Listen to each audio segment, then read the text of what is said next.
Si te interesa participar en directo de nuestros videochats, donde puedas formular tus consultas, las cuestiones que te preocupan como víctima, como amigo de alguien que está sufriendo esto, familiar de alguna víctima, no olvides abonarte a este canal desde el que vas a poder acceder en directo quincenalmente a nuestros videochats, donde vas a poder hacer consultas y poder participar en directo formulando aquellas cuestiones que te puedan preocupar en relación a este mundo inquietante de los psicópatas integrados y los procesos de victimización que suelen producir. No olvides abonarte aquí debajo en el link que tienes a tu disposición. Bienvenido.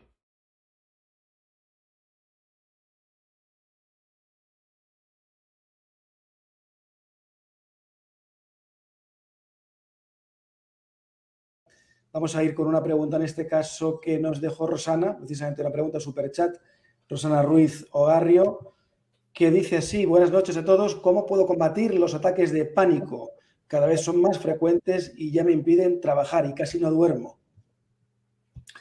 Bueno, los ataques de pánico debéis saber que son elementos presentes en la clínica postraumática y que son desencadenados generalmente por estímulos que el propio paciente no ha identificado o no ha diferenciado, pero que efectivamente hay un origen en ellos. Por tanto, no es una reacción endógena, irracional, absurda, sino tiene un desencadenamiento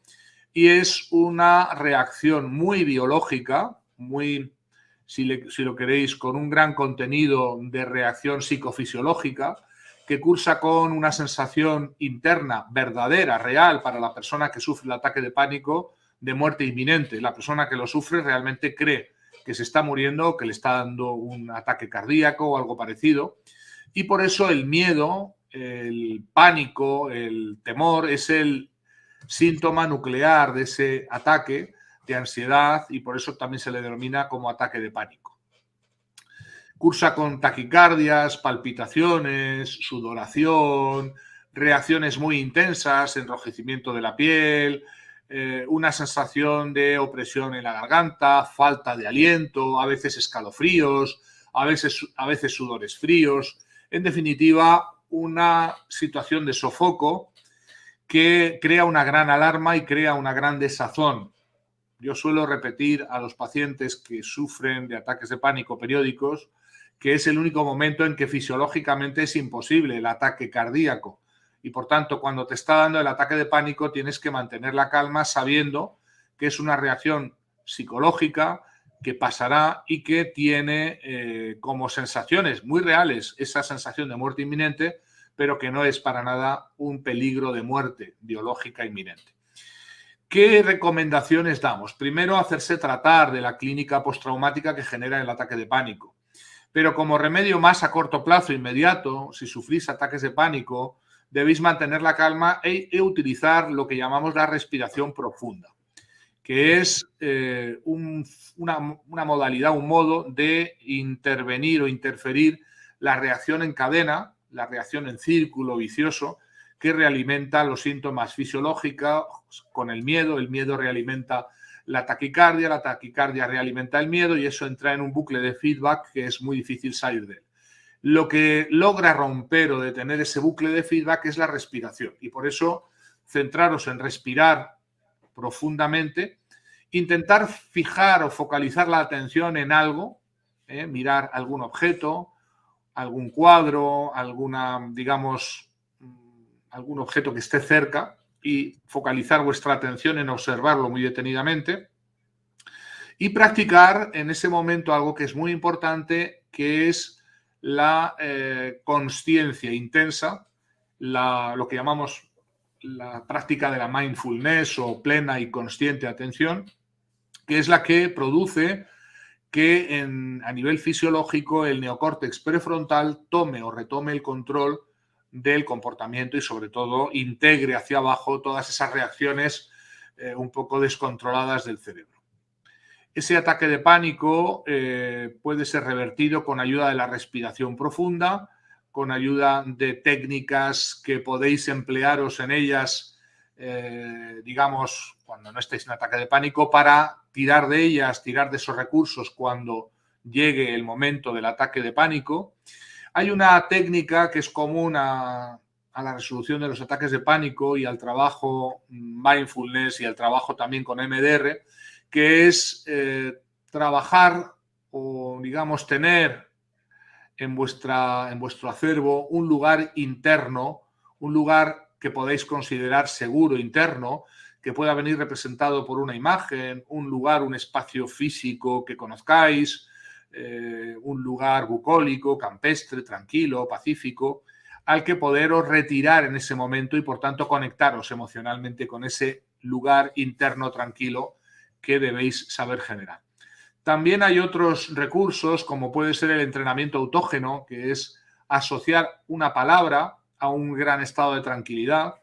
En vuestra meditación o en vuestros ejercicios de relajación, entrenaros, así se llama entrenamiento autógeno, en asociar a esa palabra o a un cierto gesto, también se puede hacer, un estado de tranquilidad que vais entrenando y que os puede servir después para evocarlo en el momento en que lo necesitéis en medio del ataque de pánico. Son pequeños consejos que funcionan, que les damos a los pacientes con ataques de pánico y que pueden significar que en muy pocos segundos seáis capaces de revertir la dinámica, ese bucle de feedback y por tanto superar esa sensación tan desagradable realmente, y que es una sensación real, no es ninguna dramatización, ninguna exageración. El paciente que tiene ataque de pánico tiene esa sensación subjetiva muy real de muerte inminente y por eso es muy desagradable. Normalmente cuando se revierte a través de las tecnologías de desensibilización y reprocesamiento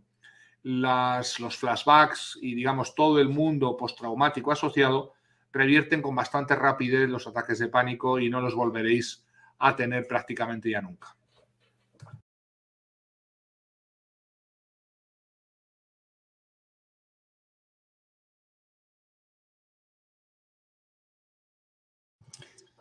Pues mira, vamos a hacer una pregunta que puede ser continuación o parecida a la que acabas de responder ahora, que es la de Antonio Gómez. Dice así: soy una persona que piensa mucho, es como si no tuviera contacto con mi cuerpo. ¿Eso puede ser trastorno de estrés postraumático, disociación, estrés? ¿Los ejercicios de relajación valdrían, precisamente?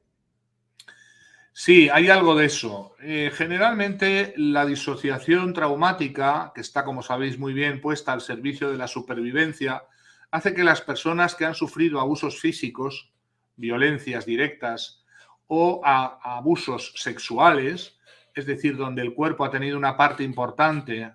como forma de ser vulnerado, la integridad, la dignidad, la forma que han tenido muchos de esos niños que fueron abusados física o sexualmente es desactivar el vínculo, la conexión entre la mente y el cuerpo, puesto que el cuerpo estaba sufriendo la violencia, los golpes, las palizas o los abusos sexuales. Lo que hace la mente es desconectarse, desconectar las vías que conectan, digamos, con el cuerpo y con las sensaciones corporales, para, digamos, como si fuera, porque eso es siempre un recurso mental, no es un recurso real, no hay una verdadera desconexión de las vías o de las, digamos, de la sensibilidad. Es una desconexión mental, pero que una vez realizada es un recurso que se vuelve un recurso habitual para los momentos de estrés, de bloqueo emocional, o a veces incluso puede ser desencadenada esa disociación por puro aburrimiento.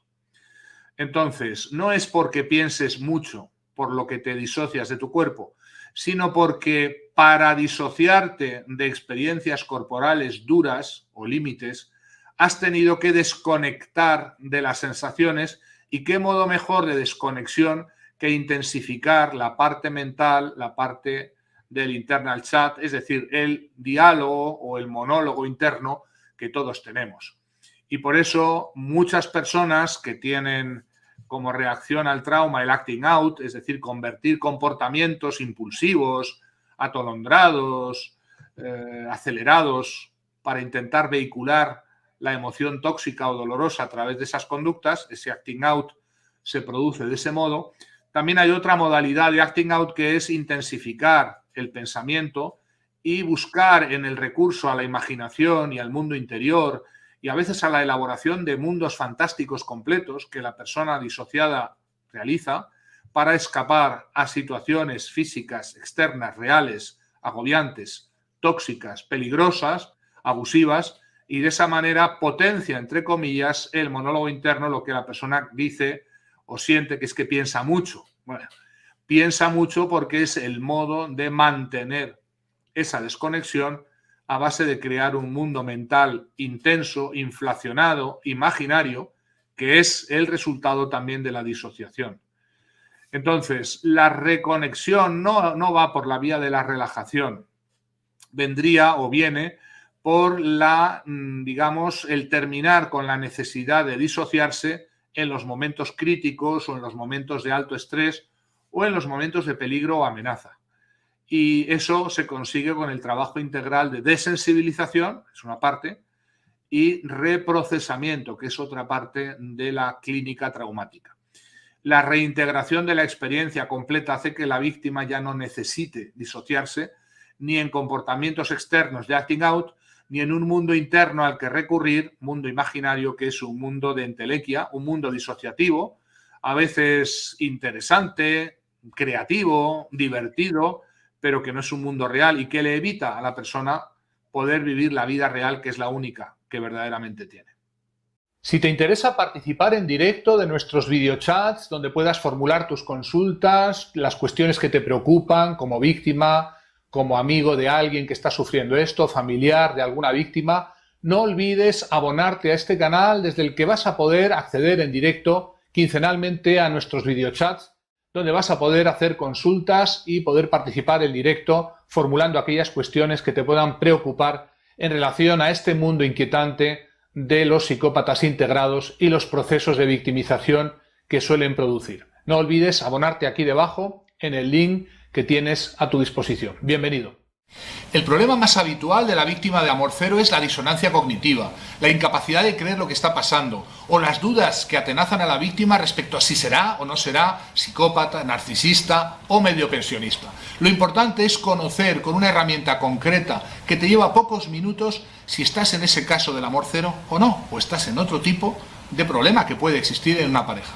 Si quieres salir de dudas, ponemos a tu disposición en nuestra web el test cero, un test muy breve que se contesta en menos de 2 minutos y que te va a dar las 12 dimensiones del comportamiento psicopático y narcisista que un ser humano puede desarrollar. Con ese test, cuyo vínculo tienes aquí, vas a poder conocer en pocos días y salir de dudas respecto a tu relación si estás en una de estas situaciones y quizás tienes que tomar ciertas medidas de prevención o precaución. La decisión de formarme como coach fue, digamos, determinante, que creo que les ocurre a todas las personas por las que son víctimas, bien de familiar cero o bien de relaciones psicopáticas con psicópatas o narcisistas, que al final entras, digamos, en otro plano y tienes un gran interés en la divulgación y en poder ayudar a otras personas relativa a estos temas. Entonces, digamos que eso es lo más determinante, poder, digamos, poner la guinda al proceso de entrar en una nueva realidad y el poder ayudar a otras personas. Eso para mí es lo determinante. Tienes la necesidad de ayudar, de hacer ver a los demás lo que está ocurriendo, que muchas veces llegamos a creer que somos culpables, que nos merecemos lo que nos ocurre y sobre todo hacer hincapié en lo que el doctor nos indica en los cursos, que nadie merece algo así, nadie merece ser víctima, nadie está buscando el maltrato psicológico, físico. Gracias a Dios ha sido muy útil, porque aunque yo había visto muchísimos vídeos y bueno, prácticamente todos los libros, pero no es lo mismo hacer el curso que te da unas pautas, que bueno, eso lo iremos hablando más adelante, pero muy claras, muy concisas, muy concretas, que te ayudan a hacer ese acompañamiento para ayudarlas a esas personas que al final son víctimas a despertar, a darse cuenta que no se merecen el haber pasado por eso, que no son culpables, que son buenas personas, que se merecen cosas buenas. Y bueno, solo gratitud, doctor, ¿yo qué le voy a decir? Soy Bárbara Breva y coincido con mis compañeros Creo que la mayoría hemos pasado por estas situaciones de abuso y creo que sobre todo hay muchísima desinformación a nivel social de lo que este tipo de experiencias pueden llegar a generar en la mente y en la vida de las personas. Estamos hartos de ver casos de maltrato con consecuencias nefastas en la sociedad, cuando no crímenes, pero hasta llegar a eso hay muchas fases. Entonces, creo que es fundamental que este tipo de temas, pues la gente, la sociedad vaya tomando conciencia de cómo se dan los casos de abuso, cómo llega la víctima a sentirse y sobre todo para apoyar a las víctimas, porque muchas veces la víctima ni siquiera es consciente de lo que le está pasando, vive absolutamente hipnotizada y embaucada en su cabeza y en sus emociones que son inabordables, y me parece que hay que dar un cauce para que estas personas puedan ver la luz y saber que hay otra vida y que no hace falta vivir con tanto sufrimiento y que de todo esto se puede salir. Pero para empezar hay que generar una toma de conciencia en la sociedad de este tipo de casuísticas. Y bueno, pues cuando me ofrecí la oportunidad de ser coach cero, pues la verdad que me gustó la idea, ¿no? Porque bueno, al final el poder acompañar a alguien que ha estado como tú, que al final tú lo puedes entender, tú le puedes dar tu experiencia, tú le puedes guiar, es una cosa bonita que puedes devolver a alguien de lo que te han dado, ¿no? Y muchas veces, vamos, yo siempre digo que al final a mí la terapia, los compañeros, toda la gente que me ayudó a salir del agujero, me dieron la vida, ¿no? Entonces ahora toca devolver un poco eso a gente que de verdad lo necesita, ¿no? Necesita que estés a su lado, que le acompañes, que le comprendas, que tires de él muchas veces, porque también hay que tirar de los compañeros, que la gente que está metida en ese agujero para poder sacarles y para que puedan saber que esto es posible y que se puede ser feliz después de toda esta experiencia.